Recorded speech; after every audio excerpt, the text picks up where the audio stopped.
Hello and welcome to Written Words. I'm Helen and today we're going to talk about some problematic words. Lay, lie, laid, lain, laying, lying. What is the difference between all of these, and do you know when to use which one? We are effectively talking about two verbs. We're talking about lay and lie, and they mean quite different things. To lay means, according to the dictionary, to put something down, usually to put something down carefully or gently. It's known in grammar terms as a transitive verb. That means that you do it to something. You lay something. For example, birds lay eggs. You can also say the bird is laying an egg. You could say lay the cards face up on the table. So you're doing it to the cards. You could say I'm laying the cards face up on the table.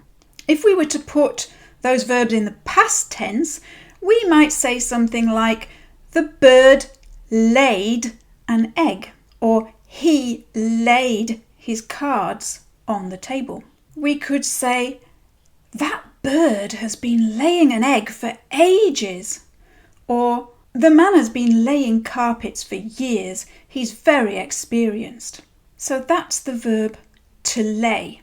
The verb to lie has two different meanings. The first meaning is less problematic.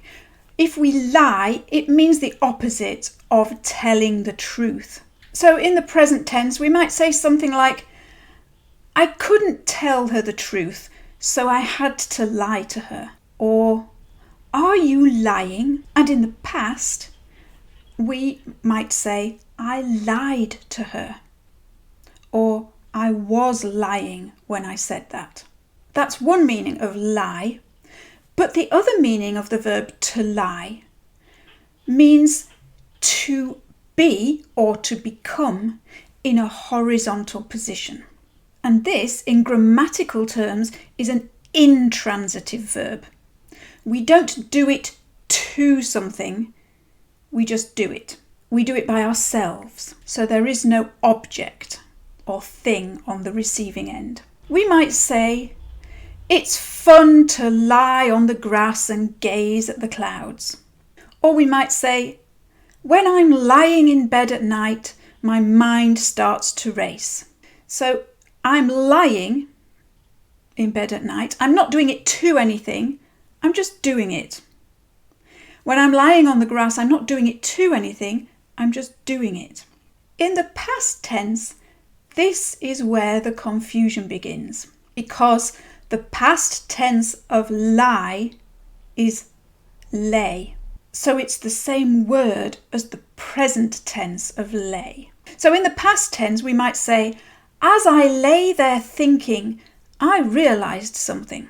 Also in the past, we could say the clothes were lying all over the floor when I came home. So the clothes were just lying. They weren't doing it to anybody or anything. They were just lying all by themselves. And the past participle of to lie is lain. So we could use that in the past tense to say, for example, I had lain in that position for a long time and I was starting to ache. So that's the difference between lay and lie. They have a different meaning and they have different forms, except one of those forms does overlap, so you've got to make sure that you're choosing the right one. So let's take a look at a table to summarise this. Lay is a transitive verb, meaning that you do it to something. And it means to put something down. The present tense is lay. The past tense is laid. The past participle, which we use with other words to make the past tense, is laid, And the present participle, again, which we use with other words to make the past and the present tense, is laying. For the verb to lie, in its meaning of to be or to become in a horizontal position, it's an intransitive verb, meaning it doesn't do it to anything, it just does it all on its own. And the present tense is lie. The past tense is lay. The past participle is lain, and the present participle is lying. Hopefully that made things a little bit clearer for you. If you're interested in exploring other aspects of English grammar, do take a look at the Grammar Basics playlist on our YouTube channel, as well as the other videos up there as well. On our website at writtenwords.uk, you will find lots more resources and interesting articles. And if you haven't already done so, feel free to go over to our social media channels at Facebook, Instagram, or LinkedIn, whichever is your preference, and connect with us there for more updates. Thank you very much for joining me in this video. I look forward to seeing you in the next one. And in the meantime, happy writing!